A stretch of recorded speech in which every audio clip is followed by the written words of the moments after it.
Hola, buenos días. Mi nombre es Trini Fortes.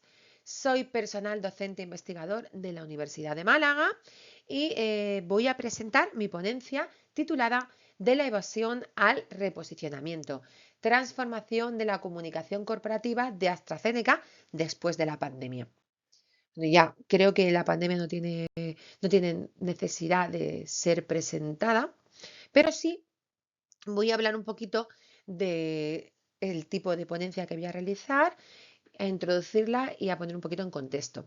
Bueno, en enero de 2020, como todos sabemos, irrumpió a nivel mundial el comúnmente llamado COVID-19, obligando a múltiples farmacéuticas a realizar una carrera contrarreloj en búsqueda de una vacuna que inmunizase a las personas contra los posibles efectos de este virus en el cuerpo humano.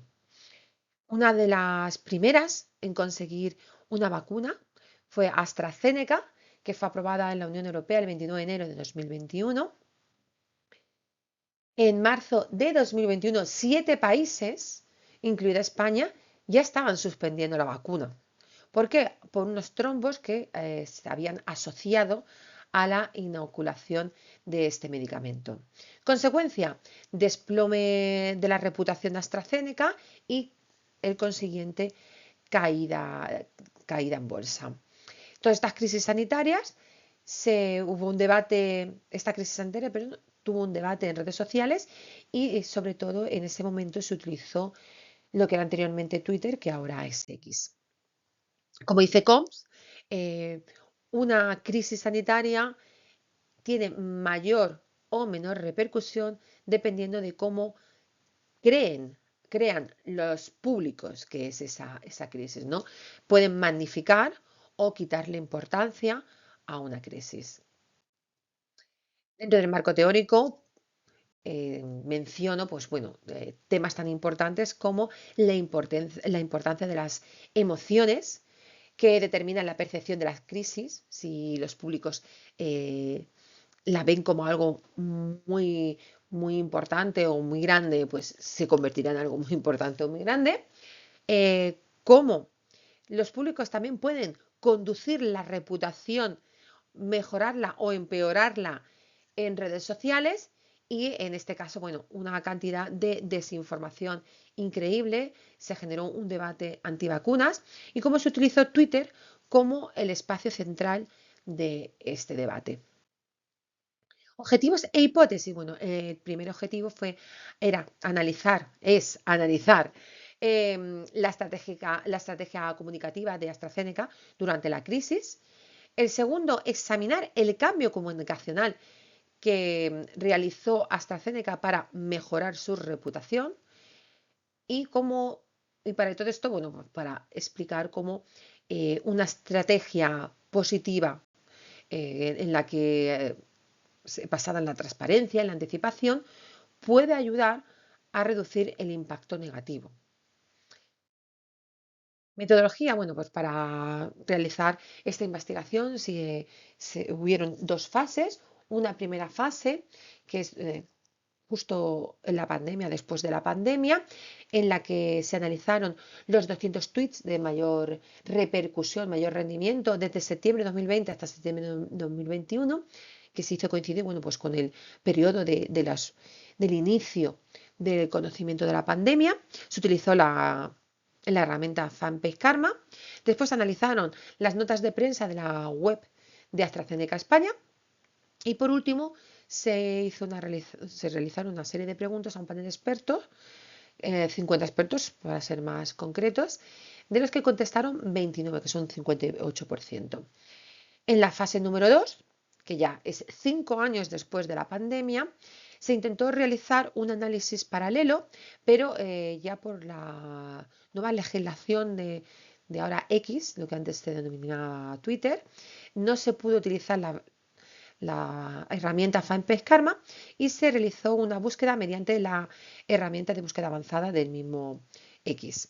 Se utilizó el último trimestre, perdón, el último trimestre de 2025 y después, a posteriori, se analizó la cobertura mediática de, de AstraZeneca en el año 2025, analizando pues 766 medios nacionales a través de la base de datos MyNews.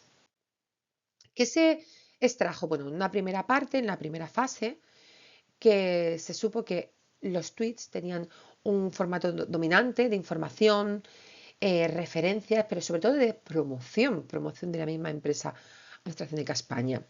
Durante este periodo de crisis, solamente de los 200 tweets analizados, 5 hablaban directamente de la COVID, de los trombos o la vacunación. Este fue uno de los tweets con mayor repercusión que hablaba sobre el cáncer de pulmón. Posteriormente se analizó la web corporativa, no hubo ninguna nota de prensa sobre los trombos, ni hubo ningún tipo de explicación oficial. Los expertos, 29 que fueron los que contestaron al panel de expertos, señalaron unánimemente que AstraZeneca tuvo una gestión de la comunicación corporativa nefasta y 26 de ellos bueno, pues reconocieron que con una comunicación diferente no hubiese habido tanto problema después y la caída bursátil de AstraZeneca.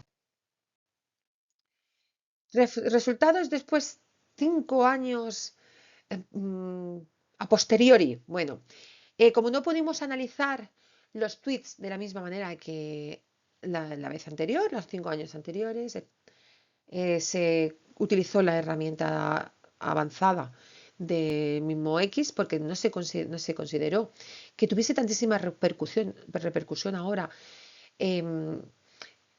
X en la mejora reputacional de la empresa y se cogieron pues los 73 tweets que había el último trimestre de 2025. Y bueno, y este es el resultado, un 82% son informativos, tono de datos, promoción. Con respecto a las noticias que se analizaron durante 2025, en 766 medios, hubo un total de 3.073 noticias durante 2025, 65 cuando se hizo un filtrado más exhaustivo que tuviese la palabra AstraZeneca en título y subtítulo, eran 65 durante 2025, y en el último trimestre de 2025 había ya 39, o sea que fue el periodo en el que más información hubo sobre AstraZeneca en titulares y subtitulares. ¿De qué hablaban estas noticias? Bueno, pues información relativa a innovación, noticias sobre nombramientos y movimientos directivos, también información económica financiera o alianzas estratégicas o también noticias relacionadas con actividades de impulso al talento científico en jóvenes. Durante 2025-2026 no se encuentran notas de prensa en la página web. Sí encontramos un total de 124 notas de prensa en 2024 que bueno, muestran un giro completamente estratégico de la evasión corporativa a una comunicación mucho más proactiva, transparente, intentando empatizar, más orientada al ciudadano. Se nota que hay un cambio completamente en la estrategia comunicativa, orientada más a la cercanía.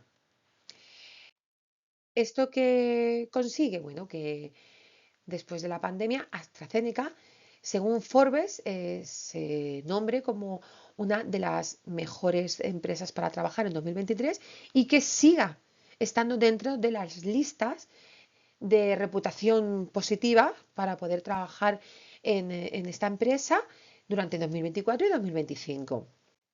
¿Qué nos dice esto? Bueno, esto lo que nos demuestra es que la primera comunicación durante la crisis, con esos solo 5 tweets relacionados, ausencia de portavoz, un mal plan de crisis y consiguió pues, una pérdida reputacional, perdón, que hizo que cayese que hubiese una caída en bolsa y que 5 años después, pues con una comunicación mucho más estructurada, más técnica, con colaboraciones con otras empresas, pues se consiguió mejorar esta reputación y el caso, bueno, y se ve que el caso de AstraZeneca muestra que una crisis mal gestionada puede convertirse en una palanca de transformación, de pasar del silencio completo durante la pandemia a un reposicionamiento a nivel reputacional.